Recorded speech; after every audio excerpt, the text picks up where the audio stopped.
भरपूर प्रयास किया। पिछले लोकसभा के चुनाव में परिणाम उनके सामने है, कितनी सीटों पर लड़े और कितनी जीते ये हर कोई जानता है। ऐसे में पुनः उनको अभी प्रयास करने की जरूरत है। ये विश्वास मैं उनको दिलाता हूँ, मेरी सरकार के बिहाफ पर ये यकीन मैं उनको दिलाता हूँ कि एनडीए की ये सरकार हमारे प्रधानमंत्री नरेंद्र मोदी जी के नेतृत्व में आगामी 5 साल न सिर्फ मजबूती से चलेगी, बल्कि इन 5 सालों में कई बड़े और कड़े देश हित में लिए जाएंगे, प्रधानमंत्री जी के नेतृत्व में लिए जाएंगे, जिसका समर्थन एनडीए का हर एक घटक दल करेगा। मैं अपनी बिहाफ पर ही नहीं, मैं हर एक घटक दल की तरफ से ये बात बोल रहा हूँ कि पूरा एनडीए पूरी मजबूती से हमारे प्रधानमंत्री जी के नेतृत्व में एकजुट है। जो लोग बार बार चुनाव की बात करते हैं ना, वो अपने कार्यकर्ताओं को फुसलाने का प्रयास करते हैं, उनका दिल बहलाने का काम करते हैं। अब एक ही बार कोई सोच लेगा कार्यकर्ता कि 5 साल तक कुछ है नहीं करने के लिए, तो सब डिमोरलाइज ना हो जाएगा, छोड़ के जाएगा। तो कैसे ना कैसे उसको फंसा के रखें। अभी अगस्त तक बोले, अगस्त में दिसंबर बोलेंगे, दिसंबर में अगले साल बोलेंगे, उसके बाद 1.5 साल के बाद बोलेंगे, करते करते 5 साल। इसी तरीके से विपक्ष अपने कार्यकर्ताओं को बहला फुसला कर उलझा कर आगे बढ़ने का कार्य करेगा। वहीं दूसरी तरफ हम लोग ईमानदारी से जनादेश का समर्थन करते हुए, और ये मजबूत जनादेश एनडीए के पक्ष में है। अगर कोई ये बात का भ्रम फैलाने की सोच रहा है या अगर ऐसी मानसिकता रखता है कि ये गठबंधन मजबूत नहीं है, चट्टानी एकता के साथ हर एक घटक दल, भले वो तेलुगु देशम पार्टी हो, जनता दल यूनाइटेड हो, हम लोगों की लोक जनशक्ति पार्टी रामविलास हो, शिवसेना हो, जितने हमारे घटक दल हैं, उत्तर प्रदेश की जितनी पार्टियां हैं, अपना दल हो, जयंत चौधरी जी की पार्टी हो, डाउन साउथ की तमाम घटक दल पूरी मजबूती से, बिहार से ही मांझी जी हो, उपेंद्र कुशवाहा जी, भाई अब तो उनको राज्यसभा भी भेजा जा रहा है। तो ये तमाम हमारे गठबंधन की मजबूती को दर्शाता है। ऐसे में पूरी मजबूती से एनडीए की ये सरकार अपना अगला 5 साल का न सिर्फ कार्यकाल पूरा करेगी, बल्कि अगले विधानसभा के चुनाव में भी ऐसे ही मजबूती से एनडीए की सरकार मुख्यमंत्री जी के नेतृत्व में चुनाव लड़ेंगे, चुनाव जीतेंगे।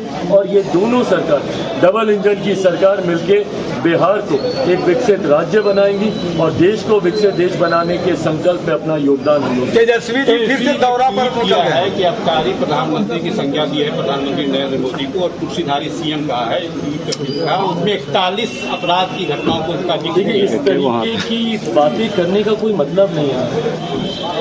आप मर्यादित शब्द बोलिए, मैं बार बार मैंने कहा और मैंने हमेशा अपने छोटे भाई से यही आग्रह किया है कि आप मर्यादित रहते हुए नीतियों में बोलिए ना, बोलिए कि भैया बिहार में ये गलत है या ये नीति नहीं आई, आपने विशेष राज्य के दर्जे की मांग की, हम लोग भी समर्थन करते हैं, ये बोलिए ना।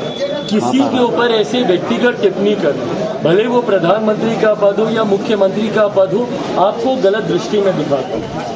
इससे ये दिखता है कि आप कितना खिंचे हुए हैं, आप कितना चिढ़े हुए हैं, तभी आप ऐसी भाषा का इस्तेमाल करते हैं। ऐसे शब्दों का इस्तेमाल जब आप खिंच जाते हैं, तब आप दूसरे को चिढ़ाने की सोच के साथ आप इस्तेमाल करते हैं, जो आपको गलत दृष्टि में दिखाता है। मैं चाहूँगा कि विपक्ष एक सकारात्मक विपक्ष की भूमिका निभाए। सरकार के पास छुपाने के लिए, सरकार के पास दबाने के लिए कुछ नहीं है। सारी बातें हम लोग सार्वजनिक करने को तैयार है। विपक्ष हमसे सवाल करे, कटघरे में भी हम लोग को डाले, हम लोग जवाब देने को तैयार हैं।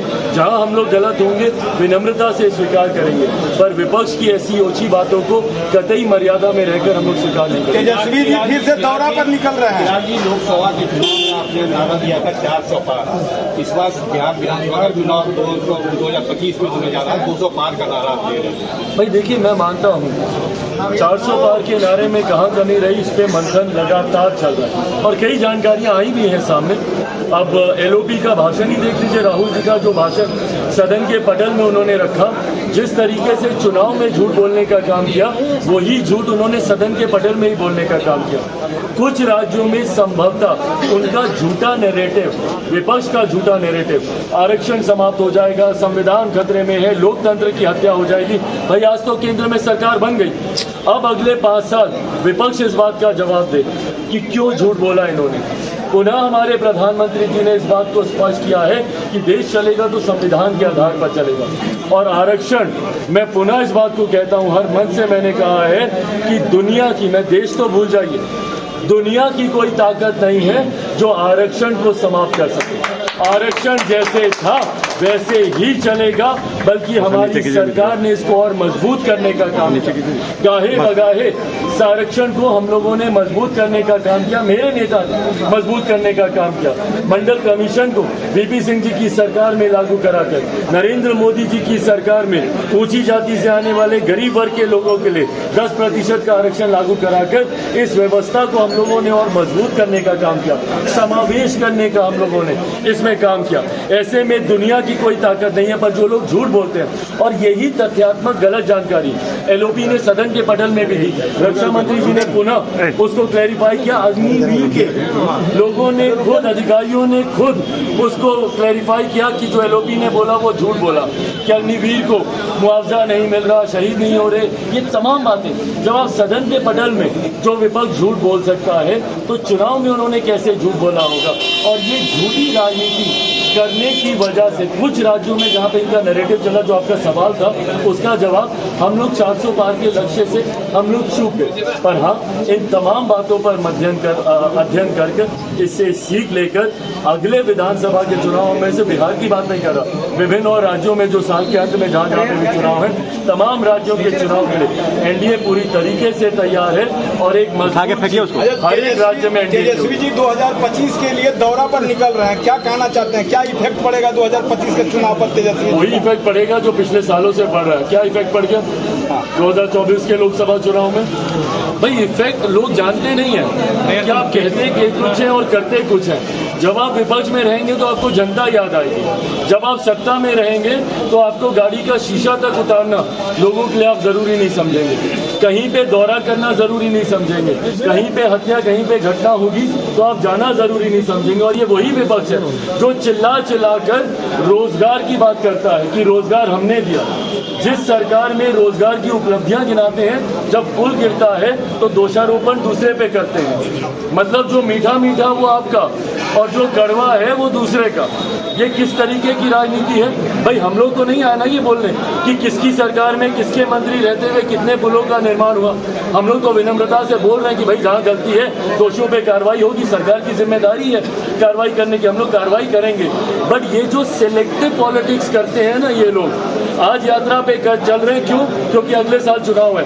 अगले साल चुनाव नहीं होता, अगर 7 जन्म तक चुनाव ना होना तो 7 जन्म तक ये लोग घर से बाहर नहीं निकलेंगे।